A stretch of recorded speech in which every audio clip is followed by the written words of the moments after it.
बिहार में 2016 में हुए शराबबंदी कानून को लेकर लगातार सवाल बिहार में खड़ा होता है। देखिए, जब सदन में ये बात कह सकते हैं सभी पार्टी ने मानी थी कि बिहार में शराबबंदी कानून होना चाहिए, तो उसके बाद लगातार इस कानून को लेकर बिहार सरकार जो है उसकी फजीहत होती नजर आती है।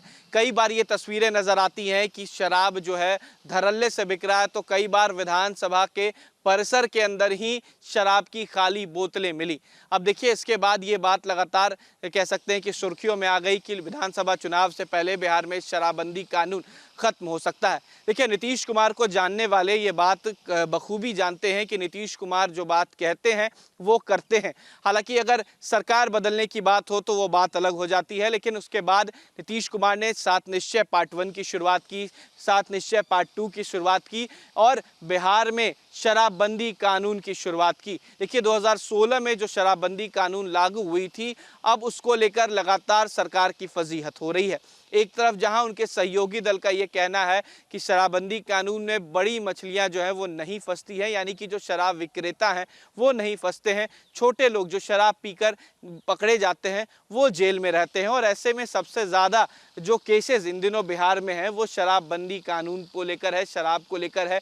जो लोग जेल जाते हैं वो शराब को लेकर जाते हैं। अब ऐसे में जो पटना हाईकोर्ट है उसने भी कई बार सरकार की फजीहत की है, सरकार को लताड़ते हुए कहा है कि क्या कोर्ट के पास केवल यही काम है कि वो शराब से संबंधित जो सज़ा है या जो केसेस हैं उसको देखे। वहीं दूसरी तरफ अगर बात की जाए तो प्रशांत किशोर जो राजनीतिक कह सकते हैं कि विशेषज्ञ हैं और अपनी नई पार्टी की शुरुआत 2 अक्टूबर से करने वाले हैं, वो भी ये कह चुके हैं कि अगर वो सत्ता में आते हैं तो बिहार में शराबबंदी कानून को खत्म करेंगे।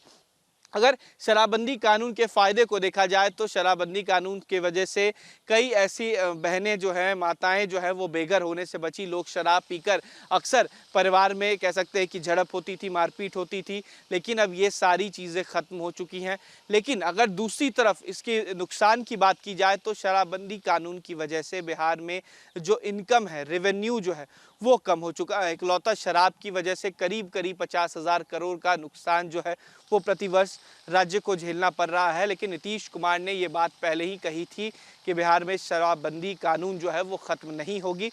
समय समय पर इसकी कह सकते हैं कि इसको देखा जाता है, सर्वे किया जाता है और ये तमाम चीज़ें देखी जाती है कि कहाँ पे कमी आ रही है। और कई बार 2016 के बाद इसमें बदलाव भी किए गए हैं, कई मंत्री को भी बदला गया, कई एसीएस को भी बदला गया। लेकिन बिहार में शराबबंदी कानून को ख़त्म करने की बात अगर कोई करता है तो ये नीतीश कुमार उसे होने नहीं देंगे। और जब तक नीतीश कुमार सत्ता में है, शराबबंदी कानून बिहार से समाप्त नहीं होने वाला।